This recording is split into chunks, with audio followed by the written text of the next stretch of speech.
Hi guys! It's a new day at panibagong video na naman. Samahan nyo nga kami sa aming kaganapan this weekend at sobrang busy talaga namin, Zai, for today's weekend. At di bali na mga Zai kasi nga naman, di ba? Mapapa-thank you Lord ka na lang talaga kasi nga ang daming ganap namin sa buhay ngayon at sobrang busy talaga namin this weekend. At sobrang thankful ko din, Zai, kasi nga ang dami kong na-meet ng mga tao dito. So sa first and second punta ko nga kasi dito is nahihiya pa ako sa mga tao, Zai, or sa mga friends niya. Especially, Zai, no, if magmi-meet up sila ng mga friends niya. So before, grabe, Zai, nahihiya talaga ako sa kanila kasi akalain mo nga naman, Zai, ito lang naman ako. Tapos nga, sa third punta ko dito, I realize nga dapat nga pala, Zai, na lumabas ako sa aking comfort zone. At sobrang thankful na nga ako, Zai, kasi nga akalain mo nga naman, naging confident na ako ngayon. And I realize nga mga Zai, no, nga kasi ang daming opportunities dito, Zai, if mag-ulaw-ulaw ko diri, Zai. So ano yun, Zai? Wala, Zai, wale. At grabe naman, Zai, ang babait din naman ng mga friends niya, Zai, at mga tao na na-meet ko dito, Zai. They helped me a lot, Zai. At grabe yun, ang dami yung mga advices nila, Zai, at mga tips, Zai, on how to live here. So minsan, Zai, no, nilulook back ko lang yung mga moments sa life ko dati. And grabe, ang thankful and grateful ko talaga kay God, no. So aside sa nakarating ako dito, no, ang babait ng mga tao na na-meet ko dito, Zai, at tsaka ang fiancé ko. Grabe, inaalagaan niya talaga ako. Imaginin mo naman, Zai, wala akong kakilala dito na kahit isa, Zai, na taga Pilipinas or any relatives ko. So imaginin mo yun, tinitake risk mo yung life mo, no? Kaya nga mga Zai, wherever you are and whatever you are doing, just ask guidance for God, Jud. Kay maura jud na atong strong weapon sa atong life, Zai. And always be humble, Zai. And never ever think that you are better than anyone. And the fast forward na nga mga Zai, nakarating na nga kami sa hotel dito, Zai. At siya nga yung nag-book, Zai, no? At ito yung hotel na gusto niya, Zai, kasi nga it's in the middle of the forest. Eh, alam niyo man tong taong to, Zai, gustong-gusto niya talaga yung nature. At nagustuhan ko rin ng mga Zai kasi nga ang peaceful at ang daming maririnig mo na mga birds, Zai, na kumakanta. O ito nga pala yung bed namin. Ito nga pala yung room namin, Zai. At sobrang mahal nito, Zai. Akalain mo naman, Zai, yung one night namin, Zai, is 10,000, Zai. At nakalimutan ko nga pala nga wala pala kami sa Pilipinas. Anyways, lumabas na nga kami, Zai. At gustong-gusto niya talagang pumunta doon, Zai, sa kagubatan. Ito yung pinakahihintay niya. And it's the moment of truth na nga, Zai. So ito nga pala, ipapakita ko sa inyo. Ito yung hotel, Zai. So in the middle of the forest talaga siya, Zai. As you can see naman doon na nababalot talaga ng mga green and mga trees yung hotel, Zai. At nagustuhan ko rin naman yung mga views dito, dahil hindi ko rin naman ikakahiya dahil na taga-bukid talaga ako. At sobrang proud ako niyan, Zai, ha. Hindi ko talaga yan ikakaila. Kaya nga sabi ko nga sa sarili ko, kahit saan man ako makarating or kahit saan ako mapunta, meron talagang nature space sa aking puso, Zai. Anyway, so may naalala nga ako, Zai, no. So one of my colleagues, sinabihan ako na taga-bukid, Zai. At alam ko naman na sa squatter siya nakatira. Kaya ayun, tinira ko din siya. Ang sabi ko, mas mabuti na yung bukid kasi nga may fresh air kaysa naman squatter, ang gulo. Anyways, hindi naman ako nag-hold ng grudges dahil naalala ko lang talaga. And the fast forward mga Zai, nakabalik na nga kami sa hotel, Zai.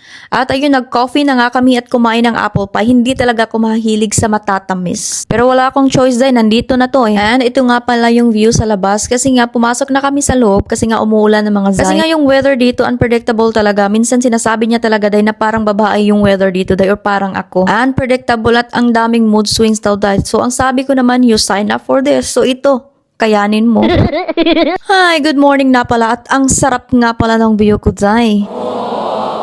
So, ginising na nga niya ako para mag-breakfast kami, Zai. Sa hotel nga kami magbe-breakfast. Kasi nga naman, binabayaran niya din ito. So, ito na nga yung breakfast namin, Zai. And grabe, ang dami talaga ng portion ko, Zai. Dako, jugog kaon, Zai. At the fast forward nga mga Zai, bumalik na nga kami sa hotel kasi nga mag-check out nga kami. And may ginagawa pa pala siya, Zai. Gumagawa siya ng invoice, Zai. Wala kasi siyang kaugalingong secretary ba na, Zai? Or sa ba na, Zai? Anyways, ayun na nga mga Zai, nag-check out na nga kami. So, ito lang yung mga dala namin, no? At ngayon naman, ay pupunta naman kami ng Almera. Eh, may gathering nga pala sa kanyang community, Zai, at saka sports week nga pala. So kaya nga ayun, makikipag-meet up na naman siya and new faces na naman, Zai. Hindi ko naman yun kilala, Zai. Of course, another city and another community nga mga Zai. So as expected nga mga Zai, hindi ko sila kilala but kilala sila ng fiancé ko. Kaya for me, okay lang. Anyways, ito nga yung palabas na, Zai, sa hotel, Zai. So, ito yung road, Zai. Grabe, Zai. Parang man-made forest sa Bohol, Zai. Naalala ko lang. Grabe, Zai. Every free time talaga namin, Zai. Grabe ang busy namin. Parang wala kaming halos pahinga. Kasi nga ang busy at ang dami naming ginagawa. Of course, Zai, yung community niya talaga, Zai. Malaking tulong rin naman, Zai. Kasi nga napo-promote niya yung business niya. At ang daming mga taong interesado, Zai. At ang dami din niyang matutulungan. At the fast forward nga mga Zai, nakarating na nga kami sa Almera. At ito, nagpa-parking na nga kami dito. So, So thankful din kami day kasi ang aga namin at ang dami pang space sa parking lot. Anyways, Jai, yung event niya, Jai, is malapit lang ito sa shopping center. So sinabi niya nga niya sa akin, Jai, na magsha-shopping ako while busy siya doon sa kanyang community. Anyways nga mga Jai, nakarating na nga kami sa calisthenics event. So dinala niya ako dito first, Jai, and nang meet and greet ako sa mga people doon. And then after that, Jai, bumalik ako sa shopping center kasi nga gusto niya ding mag-i-enjoy ako, Jai.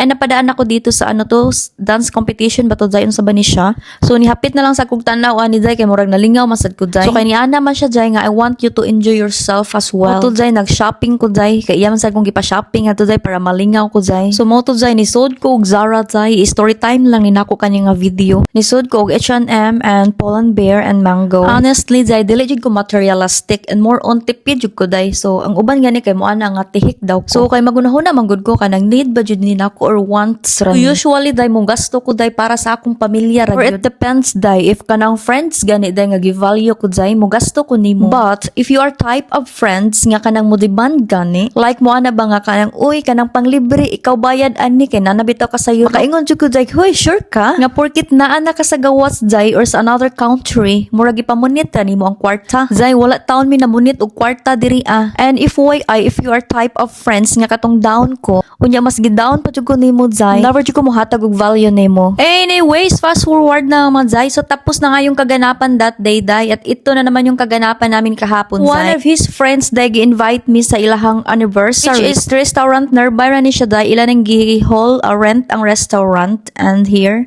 And after that, Jai, is nag-church na mi and grabe lingaw kay kung wait nga kapoy. So maura to, thanks for watching.